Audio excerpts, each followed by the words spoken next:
नमस्कार दर्शक बंधु news room channel chief editor मनोरंजन विषय कहूँ आपण मैंने जानी आज आ किसी समय पर प्रधानमंत्री मोदी प्रवासी भारत दिवस उद्घाटन करेंगे विदेश बहुत ख्यातनामा ओडिया आसी भुवनेश्वर पहुंची गले आज आम सागर अमेरिकार किसी ओडिया अच्छा चलतु सागर कथा और जाना से कहीं आसर उद्देश्य कौन जय कला आपण प्रताप दास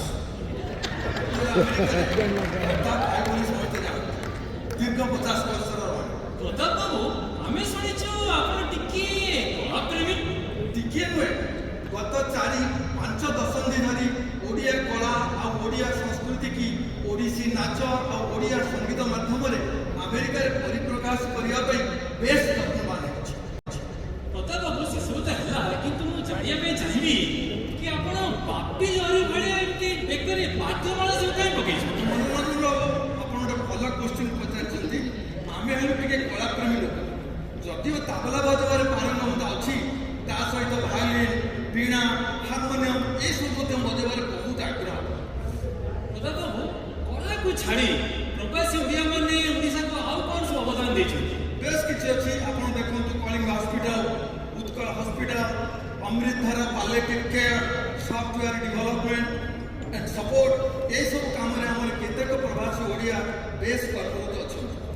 प्रताप बाबू और जहाँ धारणा सब प्रवासी ओडिया मैंने खाली डॉलर पछरे गोड़े तेणु जाना चाहिए कि आमर जमी ओडिशा रे सब स्पिरिचुअल बाबा और मठ अच्छी अमेरिका रे सेमती किछि अछि आमर प्रवासी ओडिया माने ये चिंताधारा केपरी बहुत अनुप्राणित होती आध्यात्मिक चिंताधारा आपड़ जानी IIT बाबा गुरुजी मनमानंद सी आम गंड अच्छा आपण सहित देखा सॉरी फॉर द इंट्रोडक्शन मनोरंजन बाबू बर्तमान माननीय मुख्यमंत्री सहित फोटो उठाई ओएसए प्रेसिडेंट लीना मिश्र बारंबार टेक्स्ट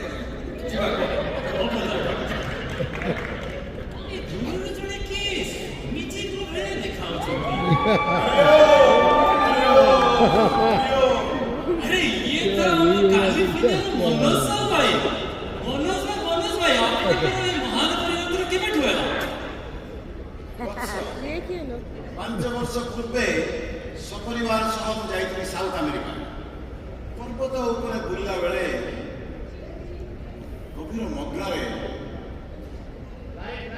मग्न हठात गोटे अद्भुत आलोक मो शरीर भितर प्रवेश कला मुझे श्री मनोज साहू स्वामी मनोहन स्वामी जी अमेरिका रे मठटा कोठी सुनो बस आमर मुख्य आश्रम है कैलिफोर्निया कुपर्टिनो एही वर्ष डालास रे गोटे ब्रांच उद्घाटन शिलान्यास करेंगे मोर परम भक्त तुलसी गाबाड़ और काशी भाई पटेल डालास रे तपन बाबू से महंत होई मठ चार्ज पड़े स्वामी जी हमें जहाँ सुनिचु तपन बाबू तो सब बेले ओसा पॉलिटिक्स रे थाती आ ताइको भली जने संसारी लोक पुणी मठ दायित्व रे स्वामी जी आपनको डालास मठ पुरी जो स्वामी जी पुरी जो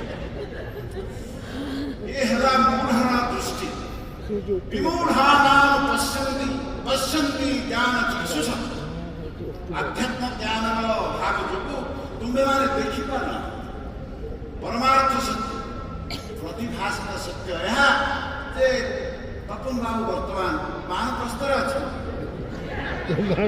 उषा कन्वेंशन सरला परे से तांकर शताधिक समर्थक को नहीं आम आश्रम योगदान से भी फुल टाइम। स्वामी जी आज टिके आम दर्शक मान स्पिरिचुअल नॉलेज विषय टिके किछि कहिबे निश्चय सरल भाव बुझे आज ठारू काम क्रोध लोभ मोह थाके दूरे सब जीवन प्रति दया कर उषा कन्वेंशन को मुक्त हस्ते दान कर देखिए किभली आनंद उपभोग कर। स्वामी जी आज आपण हम समस्त आखि खोले हाँ तुम भाग्य बहुत भल मुझे देखुची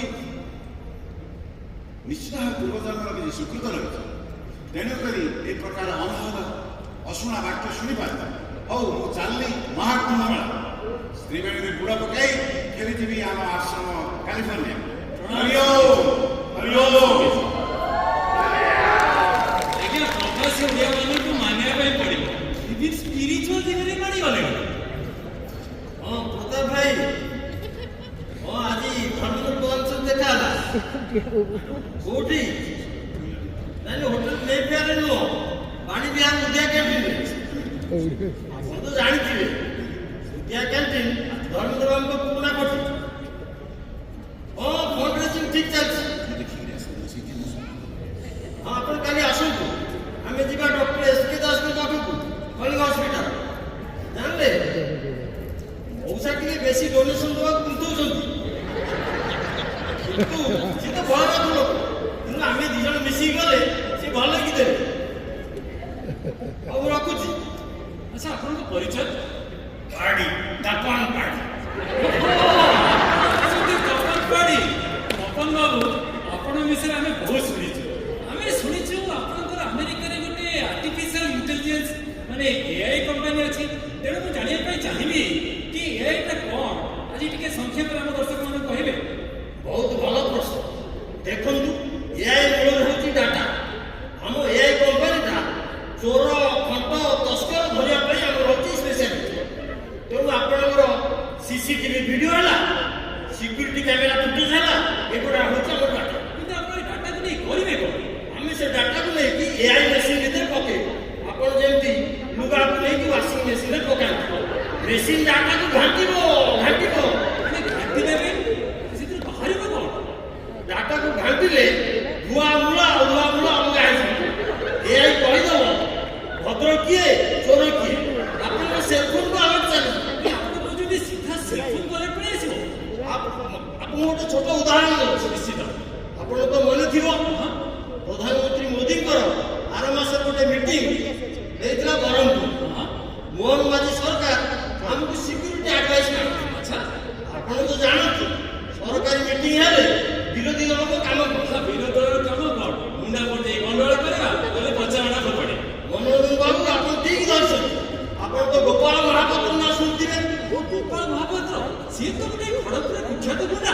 3 ମାସ ତଳେ ଧାରପଡ଼ା ଜେଲରୁ ବାହାରିଛି। ଆଚ୍ଛା, ଆଦିତ୍ୟ ସାମଲ, ଆଦିତ୍ୟ ସାମଲ, ସିଏ ତ ଓଡ଼ିଶାର ଗୋଟେ ହୋଲସେଲ ଅଣ୍ଡା ବେପାରୀ। ତା ଗୋଦାମର ଅଧା ଅଣ୍ଡା ପଚା। ଗତ ବର୍ଷ ରେଡ୍ ହେଇଥିଲା। ସେ କ'ଣ ହେଇଛି, ମୋଦି ମିଟିଂର 4 ଦିନ ପୂର୍ବରୁ ଗୁଣ୍ଡା ଗୋପାଳ ମହାପାତ୍ର ପହଞ୍ଚିଛନ୍ତି ଆଦିତ୍ୟ ସାମଲଙ୍କ ଅଣ୍ଡା ଗୋଦାମ।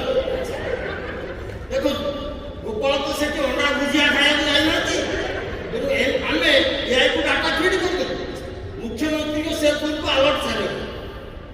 ଆଚ୍ଛା, ତାହେଲେ ତ ସେ ଦି ଜଣ ଧରା ପଡ଼ିଯାଇଥିବେ ତମର। ସେ 2 ଜଣ ଧରା ପଡ଼ିଆ ଭୟରେ ଓଡ଼ିଶା ଛାଡ଼ି ପଳେଇଛନ୍ତି। ମୁଁ ଯାହା ଶୁଣିଛି, ଗୋପାଳ ମହାପାତ୍ର, ଆଦିତ୍ୟ ସାମଲ ହ୍ୟୁଷ୍ଟନରେ ଲୁଚିଛନ୍ତି। ଆଚ୍ଛା ତପନ ବାବୁ, ଆପଣ ତ ସେଠି ଆମେରିକାରେ ପ୍ରାଚୁର୍ଯ୍ୟ ଭିତରେ ଅଛନ୍ତି। ତେଣୁ ମୁଁ ଜାଣିବା ପାଇଁ ଚାହିଁବି କି ଆପଣ ସେଠି ସୁସ୍ଥିରେ ନ ରହି ଏଠି ଆସି ମନ୍ତ୍ରୀ, ଏମଏଲଏ ତାଙ୍କ ପଛରେ କାହିଁ ବୁଡ଼ଉଛନ୍ତି? ସେବା ମନୋବୃତ୍ତି। 2 ବର୍ଷ ଓଷା ସଭାପତି ଥିଲି। ଆମେରିକା ଓଡ଼ିଆମାନଙ୍କର ନିଃସ୍ୱାର୍ଥପର ସେବା କରେ। ସେତିକି ନୁହଁ, 2 ଥର କନ୍ଭେନରରେ କି ଆହୁରି ସେବା କରେ। ମୋ ରକ୍ତରେ ସମାଜ ସେବା। ଆପଣଙ୍କର ଗୋଟେ ସେବା ମନୋବୃତ୍ତି ଆଉ। ଦେଖନ୍ତୁ, ମୋର ଯେତିକି ପଇସା ଅଛି 7 ପୁରୁଷ ଖାଇବାକୁ ସରିବନି। କିନ୍ତୁ ମୁଁ ଭାବିଲି ଯୋଉ ଓଡ଼ିଆ ମାଟି ଆମକୁ ମଣିଷ କରିଛି ତାକୁ କିଛି ଦେଇଛି। ମୁଁ ଚାଲିଗଲା ପରେ ବି ଲୋକେ ଯେମିତି ମୋତେ ମନେ ପକାଉଥିବେ, କହୁଥିବେ ତପନ ବାବୁ ଗୋଟେ ଲୋକ ଭଳିଆ ଲୋକଟା ଥିଲେ। ଆପଣ କ'ଣ ଭାବୁଛନ୍ତି? ଆମେ ଭାବୁଛୁ ଆପଣ ଭଳିଆ, ତପନ ବାବୁଙ୍କ ଭଳିଆ ଜଣେ ନିର୍ମଳ ଭାବମୂର୍ତ୍ତି ଲୋକ ଓଡ଼ିଶାରେ ବିରଳ। ସିଏ ହେଉଛନ୍ତି ଜଣେ ଓଡ଼ିଶା ପାଇଁ ଯୋଗଜନ। ଆପଣ ଠିକ୍ ମୋ ଗୁଣ ଚିହ୍ନି ପାରିଛନ୍ତି। ଗୁଣ ଚିହ୍ନେ ଗୁଣିଆ। ଶୁଣନ୍ତୁ, ଆପଣ ଏଥରକ ଡଲାସ କନଭେନସନ୍ ଆସନ୍ତୁ। ଏମିତି କନଭେନସନ୍ କରୁଛୁ ଗତ 50 ବର୍ଷରେ କେବେ ବି ହେଇନଥିଲା। ତପନ ବାବୁ, ମୋର ଯିବା ପାଇଁ ଇଚ୍ଛା ଅଛି ଯେ, କିନ୍ତୁ ଗୋଟେ କଥା, 2 ବର୍ଷ ତଳେ ଓଷା କନଭେନସନକୁ ଚିକାଗୋ ଯାଇଥିଲି। ଆଉ ସେଠି ଜ୍ଞାନକାନ୍ତଙ୍କ ରୁମ୍ରେ ଆମ ପାଇଁ ସବୁ ସ୍ୱତନ୍ତ୍ର ବ୍ୟବସ୍ଥା ହେଇଥିଲା। ଏଥର ସେମିତି କିଛି ଡଲାସରେ ମନୋରଞ୍ଜନ ବାବୁ, ଆପଣ ଶୁଣିଲେ ଖୁସି ହେବେ। ଜ୍ଞାନ ଭାଇ ଏ ବର୍ଷ ବି ଡଲାସ ଆସୁଛନ୍ତି। ଆପଣ ତ ଜାଣନ୍ତି, ଜ୍ଞାନ ଭାଇ ଅତିଥିମାନଙ୍କୁ ଦେବତା ବୋଲି ଭକ୍ତି କରନ୍ତି। ଅତିଥି ଦେବ ଭବ। ତେଣୁ ଏ ବର୍ଷ ବି ତାଙ୍କ ରୁମ୍ରେ ଆପଣମାନଙ୍କ ପାଇଁ ଖାଦ୍ୟ ଓ ବିଶେଷ କରି ପାନୀୟ ସବୁ ବନ୍ଦୋବସ୍ତ ହେବ। ଆପଣ ବ୍ୟସ୍ତ ହେବା ଦରକାର ନାହିଁ।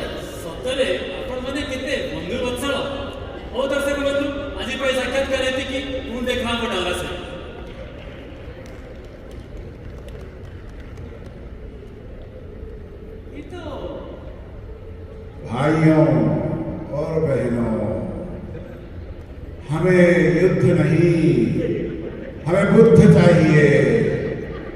मनोज बाबू ये तो मोदी का भाषण हम मीटिंग टाइम पे है तपन बाबू मोदी स्पीच एवं ग्रीन रूम प्रैक्टिस करछंती किंतु खूब शीघ्र मीटिंग आरंभ हो जिवो चलंतु जीवा मित्रों,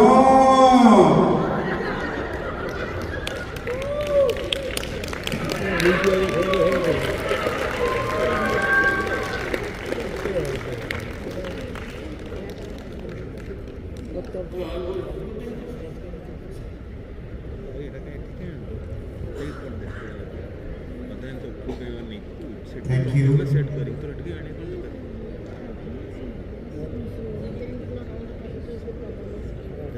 କହୁଥିବେ ପପନ ବାବୁ ଗୋଟେ ଲୋକ ଭଳିଆ ଲୋକଟା